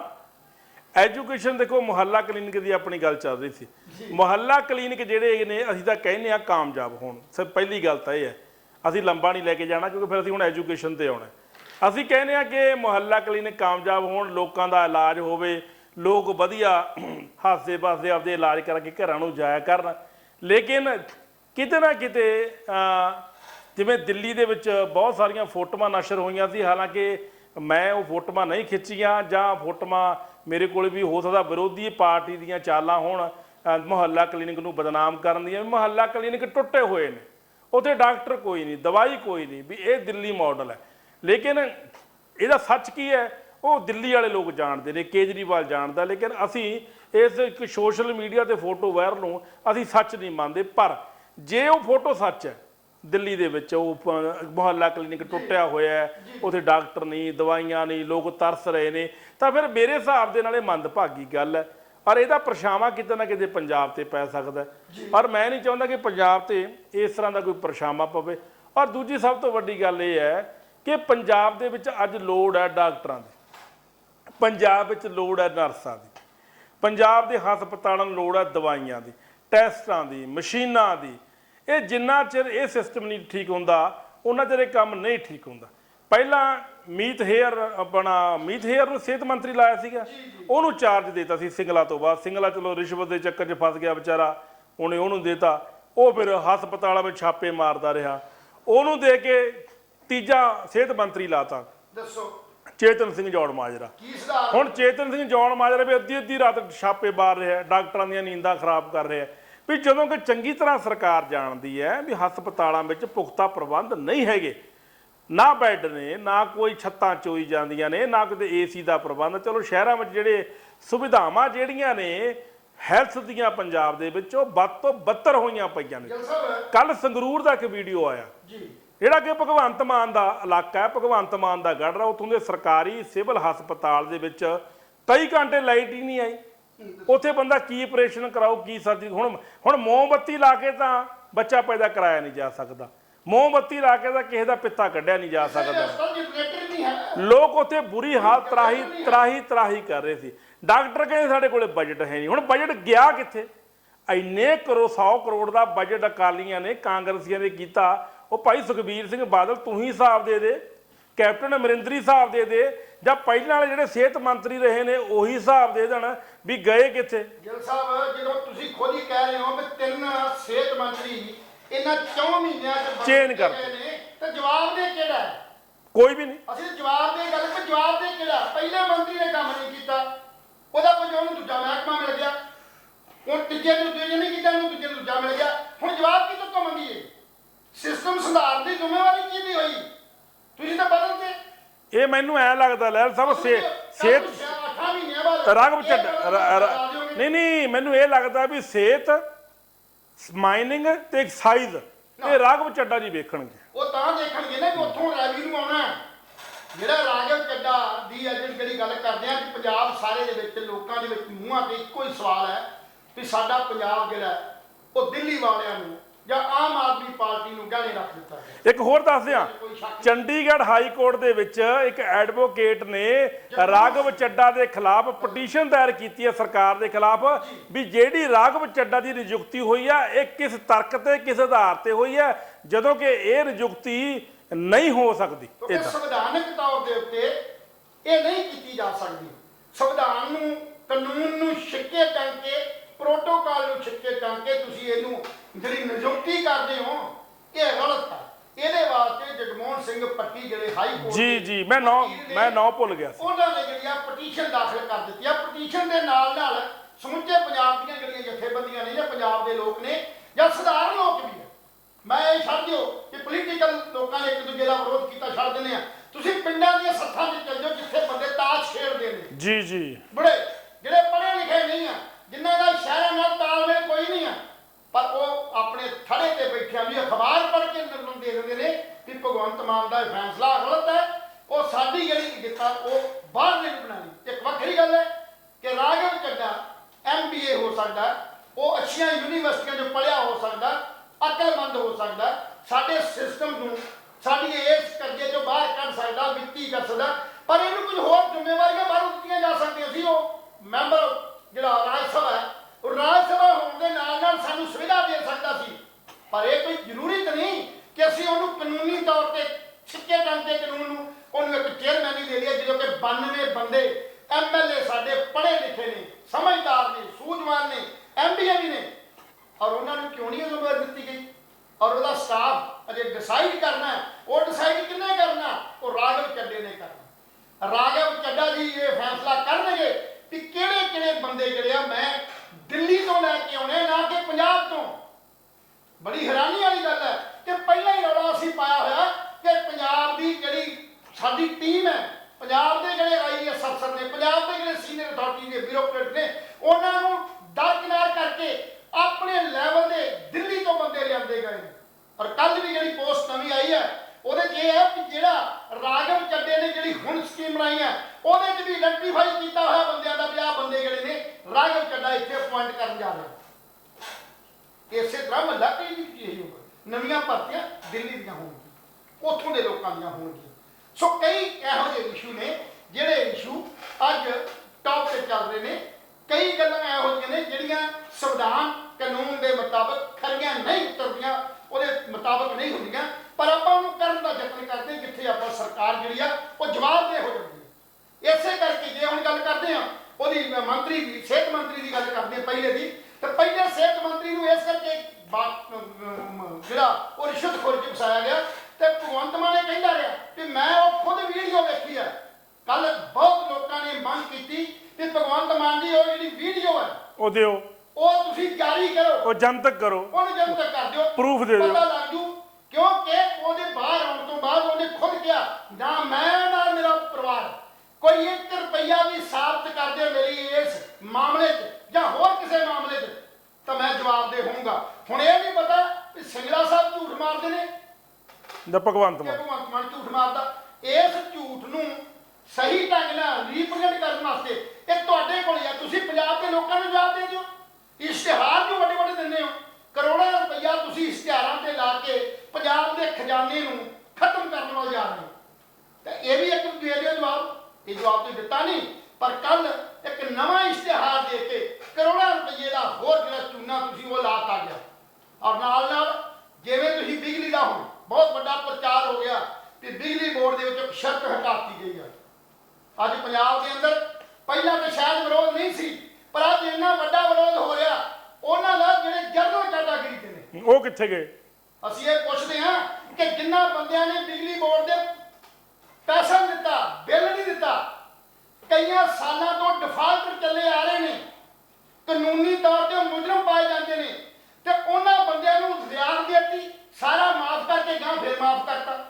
ਔਰ ਉਹਨਾਂ ਜਿਹੜੇ BC SC ST ਜਿਨ੍ਹਾਂ ਨੂੰ ਤੁਸੀਂ ਰਿਆਇਤ ਦਿੱਤੀ ਆ, ਮੈਨੂੰ ਦੱਸੋ ਵੀ ਇਹ ਜਿਹੜੇ BC ਜਾਂ ਜਿਹੜੇ SC ਨੇ ਇਹ ਸਾਰੇ ਗਰੀਬ ਨੇ। ਅੱਗੇ ਤਾਂ ਸ਼ਰਤ ਲਾਈ ਸੀ ਤੁਸੀਂ 1 ਕਿਲੋਵਾਟ ਦੀ, ਫਿਰ ਲਾਤੀ 2 ਕਿਲੋਵਾਟ ਦੀ, ਹਟਾਤੀ। ਇੱਕ ਮੀਂਹ ਜਿਹੜੇ IAS ਅਫਸਰ ਨੇ ਇਹਦੇ ਜਿਹੜੇ BC ਜਾਂ SC BC IPS ਅਫਸਰ ਨੇ, ਇੰਡਸਟਰੀਲਿਸਟ ਨੇ, ਹੋਰ ਵੱਡੇ ਅਹੁਦਿਆਂ ਤੇ ਬਹੁਤ ਤਗੜੀਆਂ ਕੋਠੀਆਂ ਜਿਨ੍ਹਾਂ ਦਾ ਲੋਡ 50 ਕਿਲੋਵਾਟ 40 ਕਿਲੋਵਾਟ ਨਿਰਧਾਰਿਤ ਕੀਤਾ ਗਿਆ, ਸੈਂਕਸ਼ਨ ਪਾਸ ਆ ਉਹਨਾਂ ਦਾ 25-30 ਕਿਲੋਵਾਟ, ਉਹਨਾਂ ਦਾ ਬਿੱਲ ਮਾਫ ਕਰਤਾ। ਔਰ ਉਹ ਜਨਰਲ ਕੈਟਾਗਰੀ ਜਿਨ੍ਹਾਂ ਨੇ ਤੁਹਾਨੂੰ ਵੋਟਾਂ ਪਾਈਆਂ ਸੀ ਉਹਨਾਂ ਦਾ ਕਸੂਰ ਕੀ ਸੀ? ਉਹਨਾਂ ਦਾ ਕੀ ਕਸੂਰ ਸੀ ਜਿਹੜੇ ਹੁਣ ਤੱਕ ਆਪਣਾ ਬਿੱਲ ਜਿਹੜਾ ਟਾਈਮਲੀ ਜੁਰਮਾਨਾ ਨਹੀਂ ਪੈਣ ਦਿੰਦੇ, ਜਿਹੜੀ ਡਿਊ ਡੇਟ ਆ ਉਹ ਤੋਂ 1 ਦਿਨ ਪਹਿਲਾਂ ਜਮ੍ਹਾਂ ਕਰਾਉਂਦੇ ਨੇ। ਇਹ ਧੱਕਾ ਲੈਲ ਸਾਹਿਬ ਸਰਿਆ ਤੇ ਭਗਵੰਤ ਮਾਨ ਜੀ ਤੁਸੀਂ ਉਹਨਾਂ ਲੋਕਾਂ ਨੂੰ ਚੋਰੀ ਕਰਨ ਲਈ ਆਪ ਕਹਿਤਾ ਕਿ ਜਿਹੜੇ ਵੀ ਬੰਦੇ ਜਿਹੜੇ ਜਨਰਲ ਕੈਟਾਗਰੀ ਤੋਂ ਬਿੱਲ ਨਾ ਤਾਰਨ ਕਿਉਂਕਿ ਅਸੀਂ ਮਾਫ ਤੇ ਕਰ ਹੀ ਦੇਣੇ ਨੇ ਅਗਲੇ ਸਾਲ। ਇਹ ਕਿੰਨੂੰ ਨੁਕਸਾਨ ਹੋਇਆ? ਭਗਵੰਤ ਮਾਨ ਦੀ ਪ੍ਰਾਪਰਟੀ ਚੋਂ ਪੈਸੇ ਨਹੀਂ ਕੱਟੇ ਗਏ, ਤਨਖਾਹ ਚੋਂ ਨਹੀਂ ਕੱਟੇ ਗਏ, ਰਾਘਵ ਚੱਡਾ ਨੇ ਆਪਣੀ ਕਮਾਈ ਚੋਂ ਨਹੀਂ ਦਿੱਤੇ ਨੇ, ਜਾਂ ਕਿਸੇ ਨੂੰ ਕੇਜਰੀਵਾਲ ਨੇ ਦੇਣੇ ਨੇ। ਇਹ ਸਾਡੇ ਖੂਨ ਪਸੀਨੇ ਦੀ ਕਮਾਈ ਦੀ ਟੈਕਸਾਂ ਜਿਹੀ ਸਰਕਾਰੀ ਕਰਮਚਾਰੀ ਜਾਂ ਬਾਕੀ ਦੇ ਰਹੇ ਨੇ, ਉਹਨਾਂ 'ਚ ਤੁਸੀਂ ਰਿਆਇਤ ਉਹਨਾਂ ਨੂੰ ਦੇ ਰਹੇ ਹੋ ਜਿਹੜੇ ਰਿਆਇਤ ਦੇ ਕਾਬਿਲ ਨਹੀਂ ਹੈ। ਅਜੇ ਤੱਕ ਅਸੀਂ ਕਿਉਂ ਖੁੱਲ੍ਹ ਕੇ ਕਹਿੰਦੇ ਹਾਂ ਜਾਂ ਤਾਂ ਸਾਰਿਆਂ ਨੂੰ ਬਰਾਬਰ ਕਰ ਦਿਓ ਵੀ ਸਾਰੇ ਪੰਜਾਬ ਦੇ ਅੰਦਰ ਖਪਤਕਾਰ ਜਿੰਨੇ ਟੋਟਲ ਨੇ ਲੈਣੇ ਉਹਨਾਂ ਨੂੰ ਬਿੱਲ ਲੈਣੇ ਨਹੀਂ। 300 ਕਿਲੋਵਾਟ ਜਾਂ 300 ਯੂਨਿਟ ਜਾਂ 100 ਯੂਨਿਟ ਸਾਰਿਆਂ ਨੂੰ ਮਾਫ ਕੀਤਾ ਜਾਂਦਾ ਔਰ 100 ਤੋਂ ਵੱਧ ਜਿਹੜਾ ਆਊਗਾ ਬਿੱਲ ਉਹ ਪੇਡ ਕੀਤਾ ਜਾਏਗਾ। ਬਿਲਕੁਲ। ਔਰ ਨਾਲ ਸ਼ਰਤ ਹੋਏਗੀ ਕਿ ਅਗਰ ਬਿੱਲ ਇੰਨੀ ਤਰੀਕ ਤੱਕ ਜਿਹੜਾ ਨਹੀਂ ਤਾਰਦਾ ਉਹਦਾ ਕਨੈਕਸ਼ਨ ਕੱਟ ਦਿੱਤਾ ਜਾਏਗਾ, ਉਹਨੂੰ ਰਿਆਇਤ ਨਹੀਂ ਮਿਲੇਗੀ, ਉਹਨੂੰ ਰਿਆਇਤ ਨਹੀਂ ਮਿਲੇਗੀ। ਪਰ ਤੁਸੀਂ ਤਾਂ ਇਹੋ ਜਿਹਾ ਸਿਆਪਾ ਖੜਾ ਕਰਤਾ ਕਿ ਜਿਹੜੇ ਬਿੱਲ ਤਾਰਦੇ ਨੇ, ਜਿਹੜੇ ਚੰਗੇ ਨਾਗਰਿਕ ਨੇ ਪੰਜਾਬ ਦੇ, ਉਹ ਡਿਫਾਲਟ ਨਾਗਰਿਕਾਂ ਨੂੰ ਤੁਸੀਂ ਦਰਕਿਨਾਰ ਕਰਕੇ ਉਹਨਾਂ ਨਾਗਰਿਕਾਂ ਨੂੰ ਤੁਸੀਂ ਰਾਈਟ ਦੇਤਾ ਜਿਹੜੇ ਬੰਦੇ ਡਿਫਾਲਟਰ ਨੇ ਜਿਨ੍ਹਾਂ ਬਿਜਲੀ ਬੋਰਡ ਦੇ ਪੈਸੇ ਨਹੀਂ ਦਿੱਤੇ, ਬਿਜਲੀ ਫੂਕੀ, ਫਿਰ ਉਹਨਾਂ ਨੂੰ ਰਿਆਇਤ ਦੇ ਦਿੱਤੀ ਗਈ। ਸੋ ਇਹ ਪਾਰਸ਼ਲਟੀ, ਇਹ ਜਿਹੜੀ ਭਿੰਨ ਭੇਦ ਹੈ, ਇਹ ਵਰਗ ਵੰਡ ਜਿਹੜੀ ਤੁਸੀਂ ਕਰਤੀ ਹੈ ਨਾ, ਇਹ ਤੁਸੀਂ ਬਾਬੇ ਨਾਨਕ ਨੂੰ ਵੀ ਦਰਕਾਰ ਦਿੱਤਾ। ਉਹਨਾਂ ਨੇ ਕਿਹਾ ਇਹ ਜਿਹਨੂੰ ਉੱਠੋ ਸਭ ਦੇ ਦੂਜੇ ਕੌਣ ਭਲੇ ਕੋ ਮੰਗਦੇ, ਤਾਂ ਤੁਸੀਂ ਇਹ ਤੁਕ ਦੀ ਵੀ ਗੱਲ ਵਧਾਤੀ ਜੀ। ਤੁਸੀਂ ਸਭੇ ਸਾਂਝੀ ਵਾਲਸਟਾਈਨ ਨੂੰ ਖਤਮ ਕਰਤਾ। ਅਸੀਂ ਤਾਂ ਚਾਹੁੰਦੇ ਆ ਵੀ ਇਹ ਜਿਹੜਾ ਪਾੜਾ ਨਾ ਜਾਤਾਂ ਪਾਤਾਂ ਦਾ ਨੂੰ ਖਤਮ ਕਰ ਦਿਓ, ਇਹਨੂੰ ਖਤਮ ਕਰਕੇ ਰਿਜ਼ਰਵੇਸ਼ਨ ਖਤਮ ਕਰੋ, ਤਾਂ ਕਿ ਹਰ ਬੰਦਾ ਆਪਣੀ ਤਾਕਤ ਜਿਹੜੀ ਯੋਗਤਾ ਦੇ ਅਨੁਸਾਰ, ਆਪਣੀ ਹੈਸੀਅਤ ਦੇ ਅਨੁਸਾਰ ਆਪਣਾ ਰਾਈਜ਼ ਕਰੇ, ਰਾਈਜ਼ ਕਰਕੇ ਅੱਗੇ ਵਧੇ। ਤੁਸੀਂ ਤਾਂ ਇਹ ਪਾੜਾ ਪਾ ਕੇ ਸ਼ੁਕਰੀਆ ਬਹੁਤ ਵੱਡਾ ਜਿਹੜਾ ਪੰਜਾਬ 'ਚ ਇੱਕ ਨਵਾਂ ਸਵਾਲ ਖੜਾ ਕਰ ਦਿੱਤਾ। ਸੋ ਇਹਦੇ ਨਾਲ ਕਿਤੇ ਨਾ ਕਿਤੇ ਲੋਕਾਂ 'ਚ ਰਿਜ਼ਲਟਮੈਂਟ ਪੈਦਾ ਹੋਏਗੀ, ਲੋਕ ਜਿਹੜੇ ਸਰਕਾਰ ਦੇ ਖਿਲਾਫ ਜਾਣਗੇ। ਚੰਗਾ ਹੋਵੇ ਜੀ ਉਹ ਜਿਹੇ ਫੈਸਲਿਆਂ ਨੂੰ ਕਰਨ ਤੋਂ ਪਹਿਲਾਂ 50 ਵਾਰ ਸੋਚ ਲਿਆ ਕਰੋ ਇਹ ਫੈਸਲਾ ਕਰਨਾ, ਹੁਣ ਕਿਸੇ ਫੈਸਲੇ ਤੋਂ ਚੰਗੇ ਤੇ ਸੁਚਾਰੂ ਜਿਹੜੇ ਰਿਜ਼ਲਟ ਨਿਕਲ ਸਕਦੇ ਹੋ ਜੀ। ਜਾਣ ਤੋਂ ਪਹਿਲਾਂ ਪੰਜਾਬ ਸਰਕਾਰ ਦੇ ਚੰਦ ਪੰਗਿਆਂ ਬਾਰੇ ਮੈਂ ਫਿਲਮ ਰਿਵਰਸ ਕਰਨੀ ਚਾਹੁੰਦਾ। ਪਹਿਲਾ ਪੰਗਾ ਜਿਹੜਾ ਲਿਆ ਸੀਗਾ ਪੰਜਾਬ ਸਰਕਾਰ ਨੇ, ਉਹ ਇਹ ਸੀ ਕਿ ਜ਼ਮੀਨਾਂ ਜਿਹੜੀਆਂ ਨੇ ਸ਼ਾਮਲਾਟ ਦੀਆਂ ਉਹਨੂੰ ਅਸੀਂ ਕਬਜ਼ੇ ਵਿੱਚ ਲੈ ਲਈਏ। ਉਹ ਹਾਈ ਕੋਰਟ ਨੇ ਬੈਨ ਕਰਤਾ, ਲਹਿਲ ਸਾਹਿਬ ਨੇ ਪਹਿਲਾਂ ਕਿਹਾ। ਦੂਜਾ ਪੰਗਾ ਐਕਸਾਈਜ਼ ਪਾਲਿਸੀ ਵਾਲਾ ਸੀਗਾ, ਵੀ ਸ਼ਰਾਬ ਦੇ ਠੇਕਿਆਂ ਦੀ ਗੱਲ ਸੀ, ਉਹਤੇ ਵੀ ਹਾਈ ਕੋਰਟ ਨੇ ਕਿਤੇ ਨਾ ਕਿਤੇ ਰੋਕ ਲਾ ਦਿੱਤੀ ਸੀ। ਉਹ ਪੰਗਾ ਵੀ ਜਿਉਂ ਦਾ ਤਿਉਂ ਪਿਆ। ਮਾਈਨਿੰਗ ਦੇ ਵਿੱਚ ਹਾਲੇ ਤੱਕ ਕੋਈ ਨੇਪਰੇ ਨਹੀਂ ਚੜੀ ਗੱਲ, ਉਹ ਵੀ ਪੰਗਾ ਪਿਆ। ਦੂਸਰੀ ਫੜੋ ਫੜੀ ਜਿਹੜੀ ਸੀ ਆਪਣੇ ਲੀਡਰਾਂ ਦੀ, ਉਹ ਕਰ ਲਈ ਹੈ, ਔਰ ਵਿਰੋਧ ਤਾਂ ਬਹੁਤ ਵੱਡੇ ਪੱਧਰ ਤੇ ਹੋ ਗਈ, ਰਿਜ਼ਲਟ ਕੋਈ ਨਹੀਂ। ਪੰਜਾਬ 'ਚ ਗੈਂਗਵਾਰ ਹੋਈ, ਸਿੰਗਰ ਮਾਰੇ ਗਏ, ਕਬੱਡੀ ਪਲੇਅਰ ਮਾਰੇ ਗਏ, ਆਮ ਲੋਕੀ ਮਾਰੇ ਗਏ, ਸਰਕਾਰ ਫਿਰ ਚੁੱਪ ਦੀ ਚੁੱਪ ਰਹੀ। ਜਿਨ੍ਹਾਂ ਆਮ ਆਦਮੀ ਪਾਰਟੀ ਨੇ, ਜਿਨ੍ਹਾਂ ਕੁੜੀਆਂ ਨੂੰ ਭਗਵੰਤ ਮਾਨ ਨੇ ਮੇਰੀਆਂ ਭੈਣਾਂ ਕਹਿ ਕੇ ਟੈਂਕੀਆਂ ਤੋਂ ਉਤਾਰਿਆ ਸੀ, ਕੱਲ ਸੰਗਰੂਰ ਦੇ ਵਿੱਚ ਫਿਰ ਉਹਨਾਂ ਭੈਣਾਂ ਦੀ ਛਿੱਤਰ ਪਰੇਡ ਕੀਤੀ ਗਈ, ਕੱਪੜੇ ਤੱਕ ਪਾੜੇ ਗਏ। ਕਈ ਬੰਦੇ ਟੀਚਰ ਜਿਹੜੇ ਮੇਲ ਨੇ, ਬੰਦੇ ਨੇ, ਪਰਸਨ ਨੇ, ਉਹ ਹਸਪੀਟਲ ਵਿੱਚ ਐਡਮਿਟ ਨੇ, ਚੁੰਨੀਆਂ ਤੱਕ ਰੋਲੀਆਂ ਗਈਆਂ। ਭਗਵੰਤ ਮਾਨ ਨੇ ਵਾਅਦਾ ਕਰਿਆ ਸੀ ਕਿ ਮੇਰੀ ਸਰਕਾਰ ਆਉਣ ਤੇ ਚੁੰਨੀ ਕਿਸੇ ਦੀ ਰੁਲੂਗੀ ਨਹੀਂ। ਇਹ ਕੰਮ ਹੋ ਗਿਆ। ਪੰਜਾਬ ਰੋਡਵੇ ਤੇ ਪੈਪਸੀ ਰੋਡ ਨੇ ਕੱਲ ਆਪਣੇ ਬੱਸ ਸਟੈਂਡਾਂ ਨੂੰ ਲੋਕ ਲਾਤੇ। ਦੂਜੀ ਗੱਲ, ਫਿਰ ਸੰਤ ਜਰਨੈਲ ਸਿੰਘ ਭਿੰਡਰਾਂਵਾਲੇ ਦੀ ਤਸਵੀਰਾਂ ਬੱਸਾਂ ਵਿੱਚ ਨਹੀਂ ਲੱਗਣਗੀਆਂ, ਸਰਕਾਰੀ ਬੱਸਾਂ ਦੇ ਵਿੱਚ। ਉਹਦੇ ਕਿਸੇ ਬੰਦੇ ਨੇ ਸ਼ਿਕਾਇਤ ਦਰਜ ਕੀਤੀ ਸੀ, ਸ਼ਿਕਾਇਤ ਦਿੱਤੀ ਸੀ ਭਗਵੰਤ ਮਾਨ ਨੂੰ, ਹਾਈ ਕੋਰਟ 'ਚ ਸ਼ਿਕਾਇਤ ਪਾਈ ਸੀ ਵੀ ਇਹ ਤਸਵੀਰਾਂ ਹਟਾਈਆਂ ਜਾਣ, ਤਸਵੀਰਾਂ ਦੇ ਨਾਲ ਮਾਹੌਲ ਖਰਾਬ ਹੋ ਰਿਹਾ। ਕਦੇ ਤਸਵੀਰਾਂ ਨਾਲ ਮਾਹੌਲ ਖਰਾਬ ਨਹੀਂ ਹੁੰਦਾ, ਇਹ ਗੱਲ ਯਾਦ ਰੱਖਿਓ। ਜਦੋਂ ਸਿੱਖ ਸਮੁਦਾਇ ਨੇ ਵਿਰੋਧ ਪ੍ਰਦਰਸ਼ਨ ਸ਼ੁਰੂ ਕਰਤਾ ਤਾਂ ਸਰਕਾਰ ਨੇ ਯੂ ਟਰਨ ਲੈ ਲਈ, ਵੀ ਉਹ ਵਾਪਸ ਲੈ ਲਿਆ, ਵੀ ਫੋਟੋਆਂ ਲਾ ਸਕਦੇ, ਚਲੋ ਉਹ ਵੀ ਮਸਲਾ ਹੋ ਗਿਆ। ਮੱਤੇਵਾੜਾ ਜੰਗਲ ਦਾ ਪੰਗਾ ਲਿਆ, ਵੀ ਉੱਥੇ ਟੈਕਸਟਾਈਲ ਮਿਲ ਬਣਾਵਾਂਗੇ, ਉੱਥੇ ਧਰਨੇ ਪ੍ਰਦਰਸ਼ਨ ਸ਼ੁਰੂ ਹੋ ਗਏ, ਸਰਕਾਰ ਨੇ ਫਿਰ ਯੂ ਟਰਨ ਮਾਰ ਲਿਆ, ਉਹ ਵੀ ਮਸਲਾ ਠੰਡੇ ਵਾਸਤੇ ਵਿੱਚ ਪੈ ਗਿਆ। ਹੁਣ ਰਾਘਵ ਚੱਡਾ ਦੀ ਗੱਲ ਆ, ਰਾਘਵ ਚੱਡਾ ਦੀ ਆਪਾਂ ਚਰਚਾ ਕੀਤੀ ਅੱਜ। ਹੁਣ ਰਾਘਵ ਚੱਡਾ ਆਉਣ ਵਾਲੇ ਦਿਨਾਂ 'ਚ ਉਹ ਰਹਿੰਦਾ ਚੇਅਰਮੈਨ ਕਿ ਨਹੀਂ ਰਹਿੰਦਾ, ਇਹ ਬਾਅਦ ਦੀ ਗੱਲ। ਮੁਹੱਲਾ ਕਲੀਨਿਕ ਚੱਲਦੇ ਨਹੀਂ ਚੱਲਦੇ, ਬਾਅਦ ਦੀ ਗੱਲ। ਲੇਕਿਨ ਸਮਾਂ ਇੱਥੇ ਰੌਲਾ ਇੱਥੇ ਹੋਇਆ ਪਿਆ ਹੈ ਕਿ 94 ਵਿਧਾਇਕ ਇਹ ਗੱਲ ਕਹਿ ਰਹੇ ਨੇ ਕਿ ਸਾਡੀ ਪੁਲਿਸ ਪ੍ਰਸ਼ਾਸਨ ਸੁਣਦਾ ਨਹੀਂ, ਸਾਡੀ SHO ਨਹੀਂ ਸੁਣਦੇ, ਸਾਡੀ ਕੋਈ ਸਰਕਾਰੀ ਦਰਬਾਰੇ ਸਾਡੀ ਕੋਈ ਚੜ੍ਹਤ ਨਹੀਂ, ਸਾਡੀ ਕੋਈ ਪਹੁੰਚ ਨਹੀਂ। ਕਾਰਨ ਕੀ ਹੈ? ਇਹੜੇ MLA ਨੇ ਦਬਕੇ ਮਾਰਨਾ ਚਾਹੁੰਦੇ ਨੇ, ਬੇਸਿਕਲੀ ਇਹ ਪੁਲਿਸ ਤੇ ਆਪਣਾ ਪ੍ਰੈਸ਼ਰ ਬਿਲਟ ਅਪ ਕਰਨਾ ਚਾਹੁੰਦੇ ਨੇ, ਜਿਹੜਾ ਕਿ ਆਮ ਆਦਮੀ ਪਾਰਟੀ ਦੇ ਜਿਹੜੇ ਸੁਪਰੀਮੋ ਨੇ ਭਗਵੰਤ ਮਾਨ, ਉਹ ਨਹੀਂ ਚਾਹੁੰਦੇ ਕਿ ਪੁਲਿਸ ਤੇ ਪੋਲਿਟਿਕਸ ਦਾ ਕੋਈ ਆਪਸ ਵਿੱਚ ਝੱਗਾ ਪਵੇ, ਕੋਈ ਝੱਫਾ ਪਵੇ।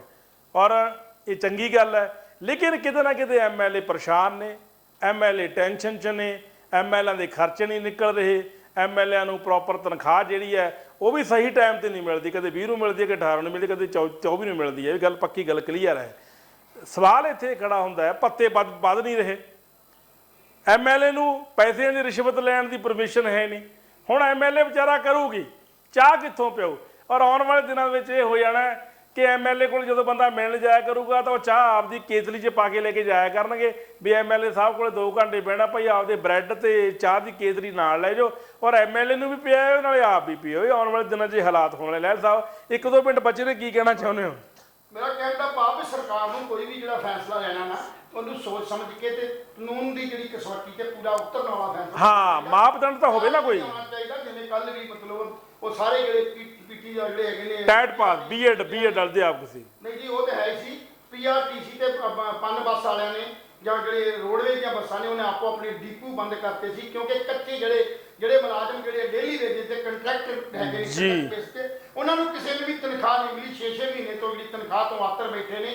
ਉਹਨਾਂ ਨੂੰ ਤੇਲ ਜਿਹੜਾ ਗੱਡੀਆਂ 'ਚ ਤੇਲ ਨਹੀਂ ਪੈ ਰਿਹਾ, ਪਰ ਨਾਲ ਜਿਹੜੀ ਉਹਨਾਂ ਦੀ ਕਿਲੋਮੀਟਰ ਸਕੀਮ ਦੇ ਉੱਤੇ ਸਰਕਾਰ ਜਿਹੜੀ ਉਹ ਫਿਰ ਦੁਬਾਰਾ ਕੰਮ ਕਰਨ ਨੂੰ ਤਿਆਰ ਹੈ, ਜਦੋਂ ਕਿ ਕਿਲੋਮੀਟਰ ਸਕੀਮ ਦੇ ਉੱਤੇ ਅਨੇਕਾਂ ਤੌਰ ਤੇ ਇੰਨੀ ਠੱਗੀ ਹੋ ਚੁੱਕੀ ਹੈ। ਉਹ ਬੱਸਾਂ ਦੇ ਮਾਲਕ ਬਣ ਗਏ ਨੇ ਤੇ ਸਰਕਾਰ ਨੰਗ ਹੋ ਗਈ ਆ।